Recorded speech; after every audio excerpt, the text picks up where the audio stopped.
আসসালামু আলাইকুম। এখানে আমি আমাদের এলাকার হোটেলগুলোতে যে ধরনের সবজি পাওয়া যায় তার রেসিপি শেয়ার করছি। এখানে আমি নিয়েছি আলু, পেঁপে, গাজর, সামান্য হলুদ গুঁড়া দিয়ে আমি এটাকে ভাপ দিয়ে নিয়েছি।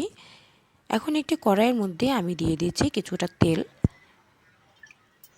তেলটা গরম হয়ে আসলে এখানে আমি দিয়ে দেব পেঁয়াজ কুচি।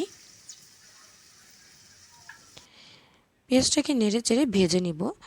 কিছুটা ভেজে নেওয়ার পরে আমি এখানে দিয়ে দিচ্ছি কয়েক টুকরা রসুন, সামান্য থেতো করে নিয়েছি। এরপর এখানে দিয়ে দিলাম 2 টুকরো দারচিনি আর দুইটা এলাচ দিয়ে আমি নেড়ে চেড়ে নিব। তারপরে এখানে আমি দিয়ে দিব একটি শুকনো মরিচ মাঝখান দিয়ে ভেঙে নিয়ে নিলাম।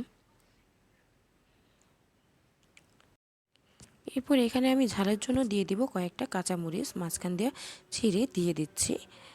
এই সবজিটা তেমন একটা ঝাল ভালো লাগে না, হালকা ঝালই বেশি একটা ভালো লাগে। এরপর আমি দিয়ে দিচ্ছি এখানে হলুদ। তারপরও আপনারা আপনাদের পছন্দ মতন চাইলে ঝাল বাড়িয়ে কমিয়ে দিতে পারেন। তারপরে এখানে আমি দিয়ে দিচ্ছি কয়েকটা কাজু বাদাম এবং পোস্ত বেটে তারপরে এখানে দিয়ে দিলাম।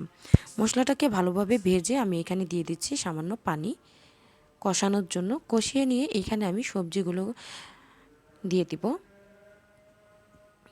এই সবজিটা খেতে খুবই দুর্দান্ত মজা হয়ে থাকে। এই সবজিটা আপনারা রুটি, পরোটা, ভাত এসবের সাথে খেতে পারেন। খেতে কিন্তু দারুণ মজা হয়ে থাকে এই সবজিটা।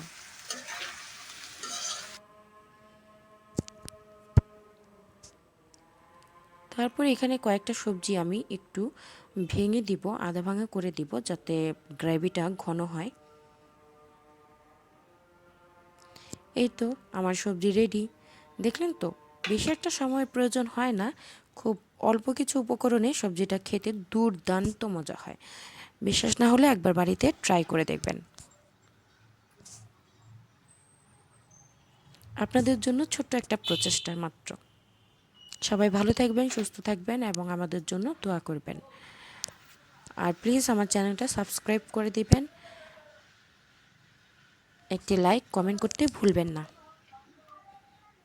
আল্লাহ হাফেজ, সবাই ভালো থাকবেন।